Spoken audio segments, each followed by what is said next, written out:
Think about it. Think about it.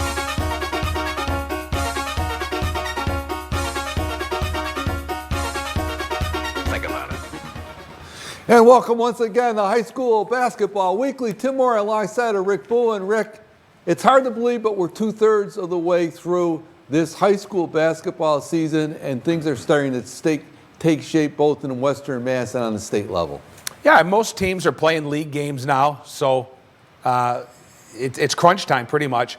The one thing I have noticed, Tim, is there's a lot of teams that have not played as many games as others. I know there's some teams that played 12, 14 games. Some teams have played 7 or 8 games, and that's just because of a pause in the play due to COVID, whether it was their team or their opponent's team. But I looked at some of the schedules, and there's a lot of teams that are playing back to back to back. I wouldn't go as far as saying that I saw 4 nights in a row, but I definitely saw 3 with a one night off and then pick it up again. So they're trying to get these in. It's February now, so it's crunch time. Absolutely. And looking at some of the action that took place over the past week, Mount Greylock Mounties, Rick, they're still undefeated in their league at 6-0, 8-4 overall, with a nice schedule shaping up for them coming down the stretch. But this is a team in Division 5 that's going to make some noise, and they've had a good week overall. Yeah, they did have a game against Smith Academy, a team that's in their league, postponed. And there's a huge difference, ladies and gentlemen, when you see something canceled or postponed. In college basketball, you might see something that was canceled because it might have been a non-conference game. But in high school, it's a little bit different. So they're trying to get in as many games as they can before the little Western Mass gig at the end of the season, we'll call it. And then, of course, for the first time ever, the statewide Massachusetts tournament. Right. So, but they fell short at Monument Mountain last night and lost 67-39. Elias Robinson, it's a young man we haven't named too much, led the way with 11. And as you were telling me off air, Tim, before the show, you were talking to one of the Greylock coaches, and I guess Monument shot lights out. And you know, you when you don't bring your A game offensively, coaches always say, "Look, you can still play defense and keep us in the ball game." But when you're shooting lights out and knocking down threes, that's a hard thing to come from. But like you said, Coach Thistle's team is still undefeated in their league, and things are looking up and up. And you know, they're going to have a much better than 500 record. They're going to. You know, I don't know what they're going to do in the league, but they could run the table in that league. Absolutely, Rick. I couldn't agree with you more. Yep, absolutely. And you talk about Monument Mountain, of course, they were bouncing back off a very tough loss to the Hoosick Valley Hurricanes, who went to Monument and came away on Monday night with a huge victory for them. Yeah, Monument had beaten South Hadley. Of course, lost the game you're talking about to Hoosick Valley, and then took down Greylock. But that was a big game, and you never know. They're a very good team, and I've said that on air, and I've talked to you about that off air.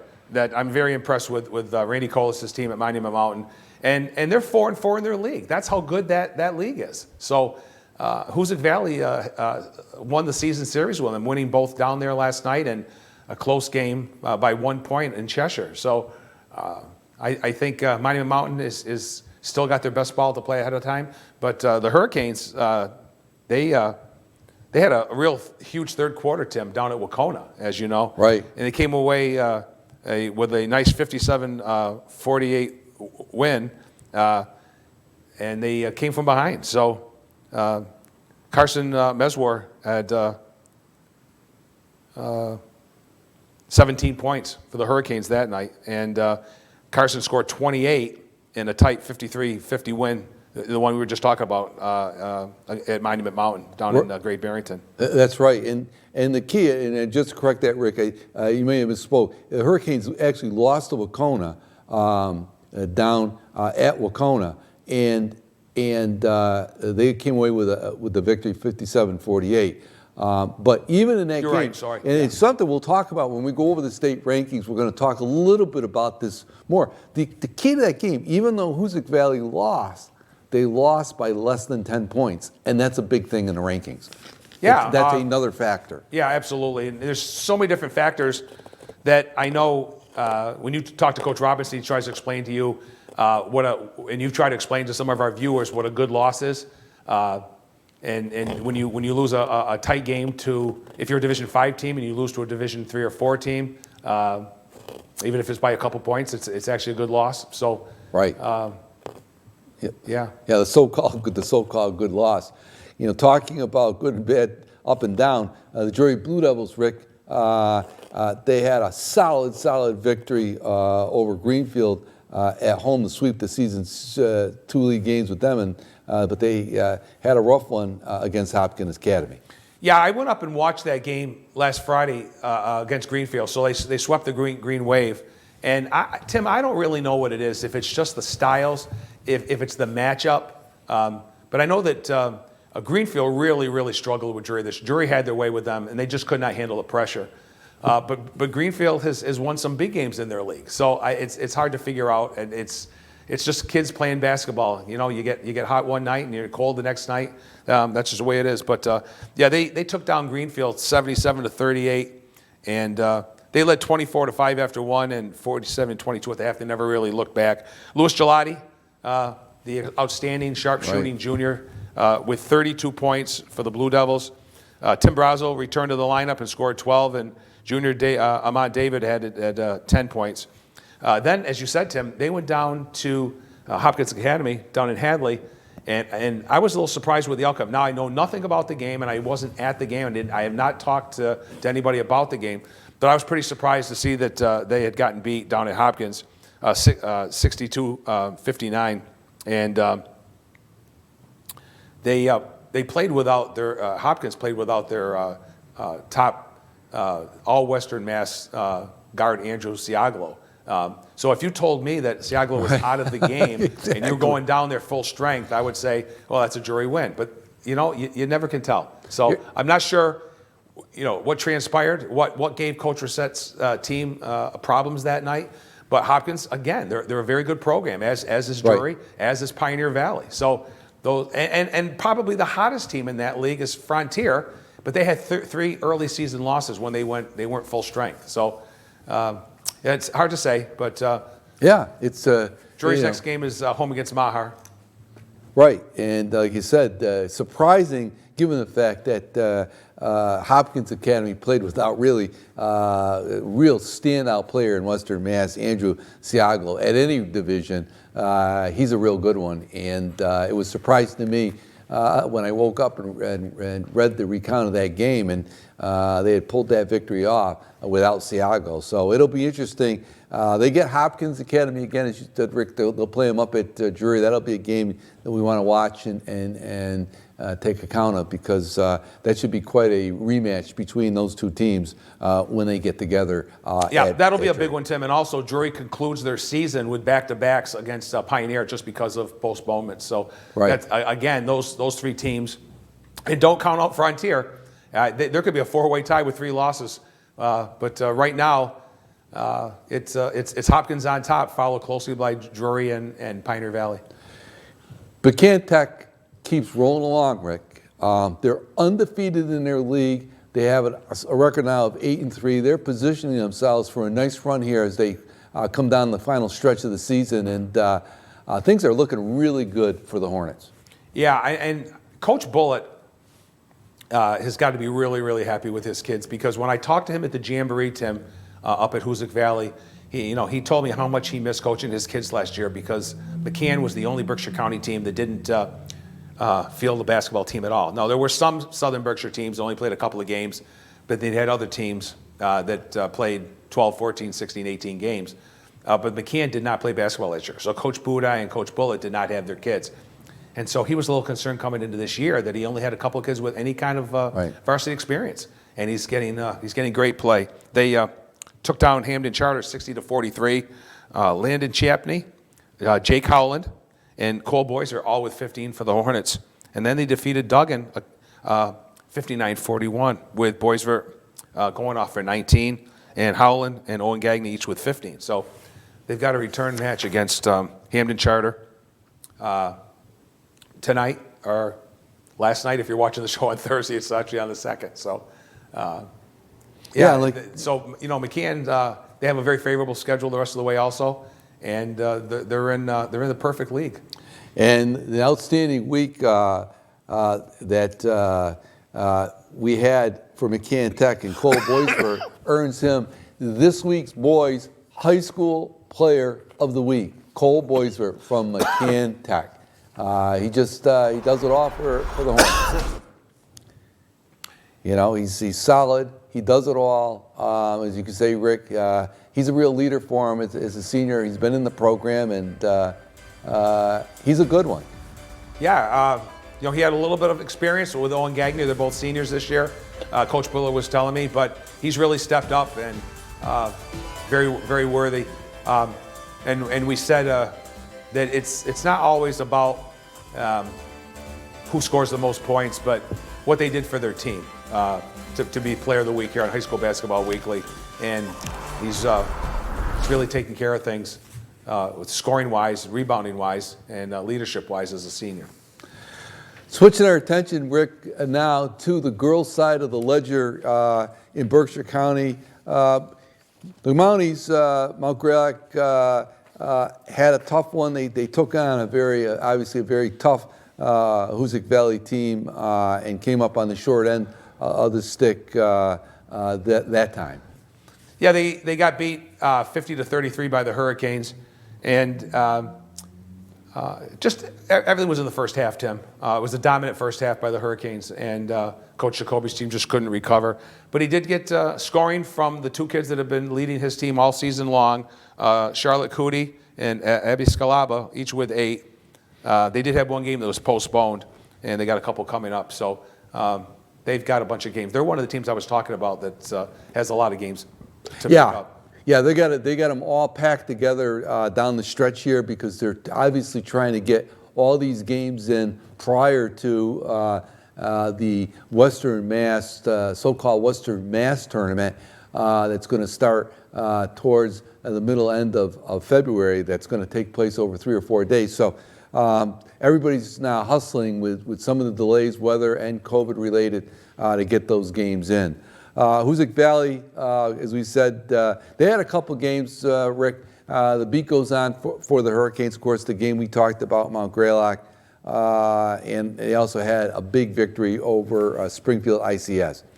Yeah, in the Greylock win, Avery McGrath, no surprise, led the way with 17, and Taylor Garabedian with 10. And when you talk about the Hurricanes, Tim, you never know who's going to be second, third, and fourth in scoring.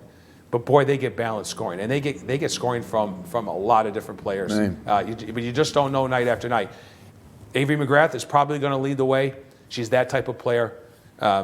She's the Mackenzie Robinson, Fallon Field, Emily Rossi, Lexi Mercer type of kid. Allie Mendel.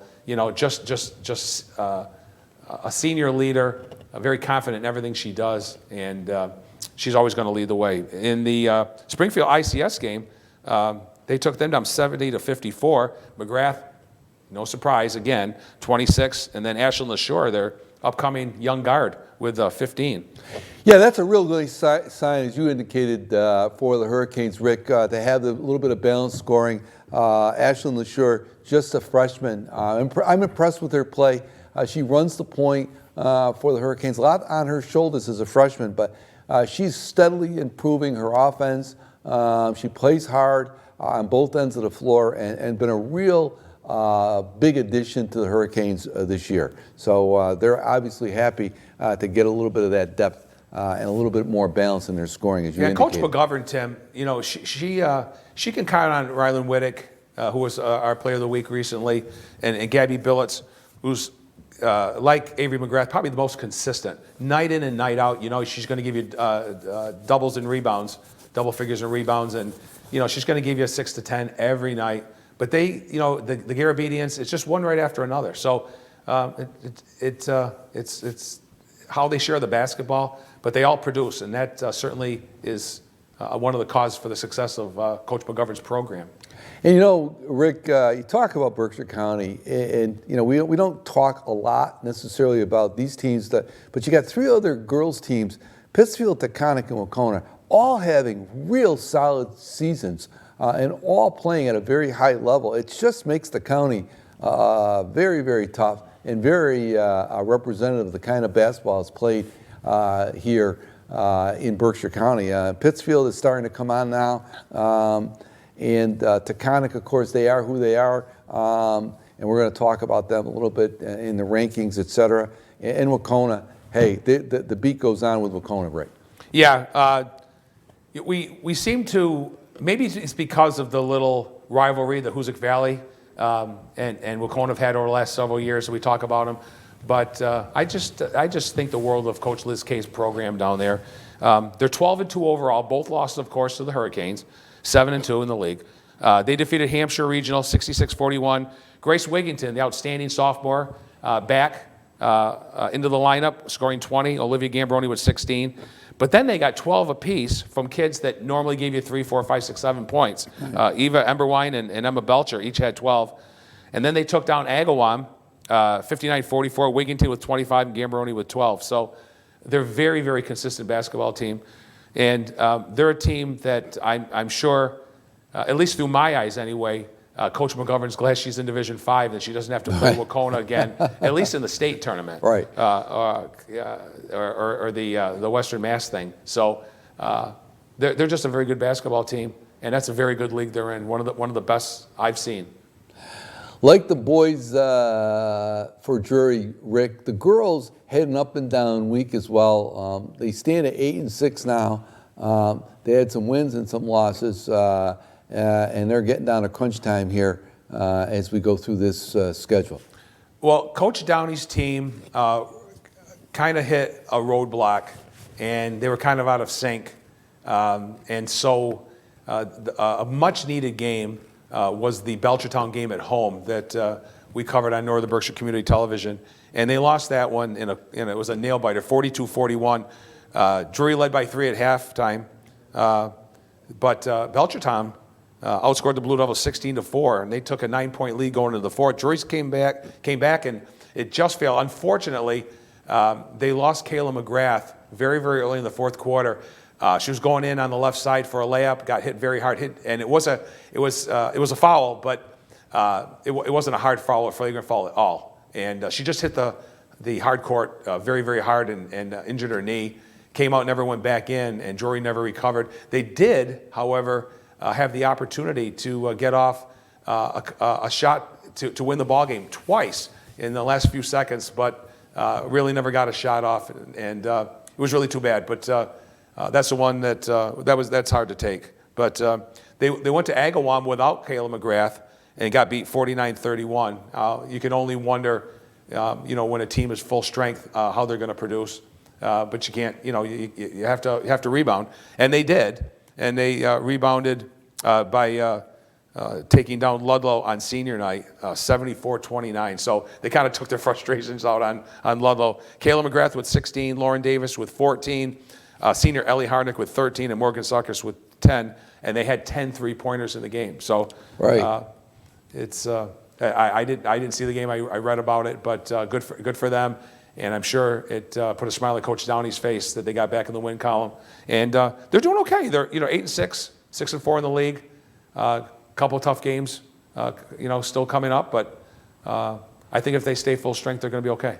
Right. I think that's really been the issue, unfortunately, for the Blue Devils. And Coach Downey has indicated, and he makes no excuses for it. I mean, like a lot of the teams, they've had injuries, they've had issues with illness, et cetera. But it's tough. You want to see these teams, all these teams, play as much at full strength as absolutely possible. But this team, the Lady Blue Devils, they've had their share of hard luck when it comes to injuries and illnesses, et cetera. So, but they're 8-6. They've got some very winnable games coming up, some tough games, but also some winnable games. So we're going to see where they end up. But I think they're going to end up in a pretty good place.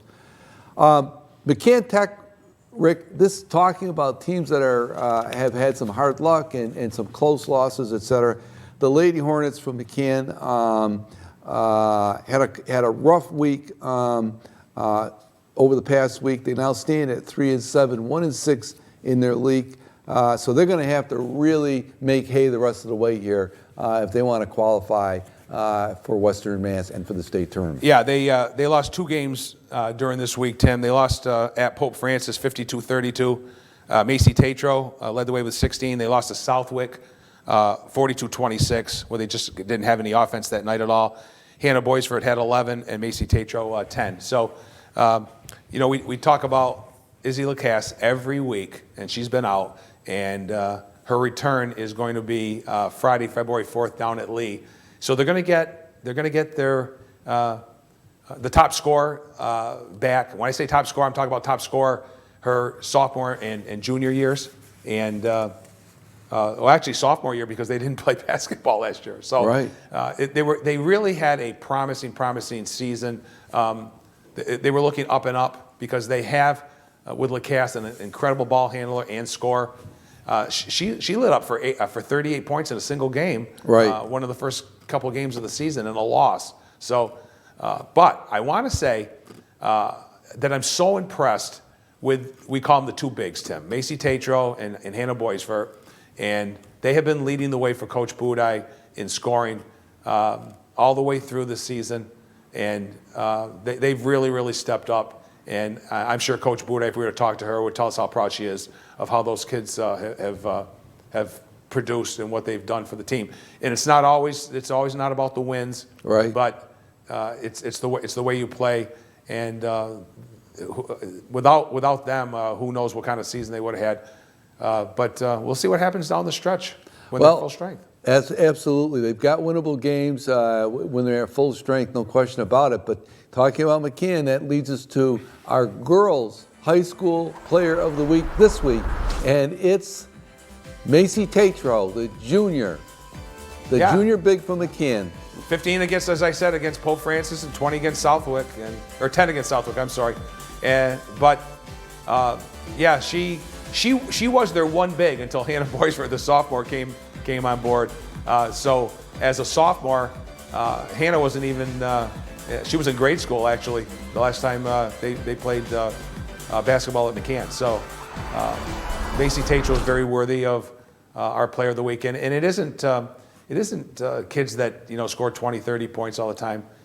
It's what they do for their team and how much value they add. And she adds a lot of value to that McCann girls squad. No question about it. Well, Rick, that brings us to a segment of the show. For the first time this year, we're going to show folks at home the MIAA has come out with the power rankings for the state tournament. We want to emphasize again the state tournament, not the Western Mass Pioneer Valley tournament. We're talking about the state tournament. We're going to focus for a moment on the Division IV girls and get a look at the state rankings as they currently exist. And there they are, Rick. And to no one's surprise, sitting in the number 1 spot for the girls, the Wacona Warriors. But you look in there and you got 3 other teams in the top 5. Yeah, Wacona is still my shot for going deep in the state tournament once it starts. South Hadley, always a good team, and in East Hampton. So and we're showing Monument Mountain where they are. But right. I want to let the folks at home know, Tim, that 14 is a pretty darn good ranking for the Lady Spartans, because there are 60 some odd teams right. in Girls Division 4. Right, and right now they are in the hunt for admission into the Western and into the state tournament. They sit at number 14, and you look at that Division 4 girls statewide ranking, Rick, and think about the fact that 2 of the top 3 teams in Division 4 are in the same conference. This is the conference we've been talking about, that girls suburban, which has Hoosick Valley, Wacona, and South Hadley, and we'll talk about Hoosick Valley in Division 5 in just a moment. So shows you the power. So very, very, very interesting. On the Division 5 girls side of the ledger, in the number 1 spot in Division 5, again, no surprise there, the 2-time defending state champions Hoosick Valley Lady Hurricanes. They with a record of now 12-2. They sit in the first spot, and look at the lineup after them. You have Taconic, Springfield ICS, Millis, and then Drury. Although that ranking might change. This was before their last 2 games, so Drury might move down a little bit, and of course then Lee and McCann. But you look at that ranking, and of course Taconic, they will play in Division 5, both girls and boys, and we've talked a little bit about that, but that is where they sit currently on the state side. Yeah, Taconic's very competitive. As you know, they played Hoosick, a very, very tough ball game this year. Hoosick lost to PHS, and PHS battled Taconic, and I think Taconic won that game. So Springfield ICS, of course, in the same league as Drury. But yeah, I think I agree with you, Tim. Drury's going to move down a little bit after those 2 losses. Lee's going to move up a little bit. But McCann, even with their record, right, not bad in girls Division 5, considering for boys D4 and 5 and girls D4 and 5, there are 60-some-odd teams in the state. Right. So you look at that lineup, and again, it shows you the strength of Western Mass girls basketball to see all those teams, both in Division 4 and Division 5, bunched in there in the top 5 of each division. Focusing our attention now on the Division 4 boys, Division 4 boys tournament, and that lineup of teams, and there you go. You see Springfield ICS in the 3rd spot, and Wacona in the 4th, and a darn good team in Monument Mountain at 6th, Rick. Yeah, I just want to remind everybody at home, Springfield ICS, if you haven't heard that before, and you haven't seen our show, and you haven't heard Tim and I talk about it, it's the old Sabbath High School at Springfield. It's now called the Springfield International Charter School. You know their program's been strong for years. They were the team, boys and girls, that always played a tough schedule and always got seeded very high when it came to Western Mass time during the good old days, as I'll call it. The Wacona boys, very worthy at number 4 in Monument Mountain, a very good team. Monument Mountain is 4-4 in their league, and they're one of the best teams in their league. So right. hard to figure out. Right. Division 5 boys, again, there'll be some modification of this as we go forward. We've got Taconic, and again, Taconic, we think of them as a big school. They are, as a tech school, they will play in Division 5. They're number 1 in the rankings statewide, followed by Bay State Academy, Paulo Freire, and they're the Drury Blue Devils, and Hoosick Valley sitting at 4 and 5. We don't know what will happen with, Drury splitting their schedule last week and Hoosick Valley beating Monument Mountain. So we'll see where that ends up. You got Mount Greylock right there at number 9 and McCann at 32. They're in. They'll qualify if they go forward and finish out the season. So again, it's a testament, especially in Division 4 and 5, Rick. I think both on the girls and the boys side in Western Mass, really good high school basketball. Yeah, it's going to be interesting. I know, Tim, that you and I talked about this a little bit off air, and I've never brought it up on the program, but I'm not a real fan of the MIA place in Taconic just because they have a technical wing to their school based upon their enrollment and the leagues that they play in. They have put out a lot of Division I athletes, small Division I schools, but nevertheless they have. And this has nothing to do with Coach Heafy or his kids. It's an incredible program that he has sustained year in and year out. I'm talking about just the MIAA. Right. I just can't comprehend, as a high school basketball fan, Taconic High School being in Division 5 with some of the smaller teams that literally have less than 100 boys in their school, while Taconic has 750 total enrollment. So it is what it is. Wacona isn't as big as Taconic, and they're in Division 4. Pittsfield's in Division 3, right. And they're just a little bit bigger. So it's hard for me to understand the thought process of the MIA. That's all I'm saying. But hey, you got to play the game. And of course, we'll be back again next week with updated rankings for the state. And of course, you can catch High School Basketball Weekly every Thursday night at 7:30. Rebroadcast again Saturday morning at 10 o'clock and Sunday at 7 p.m. right here on channel 1302. For my broadcast sidekick, Rick Bua, I'm Tim Morey saying we'll see you next week on High School Basketball Weekly.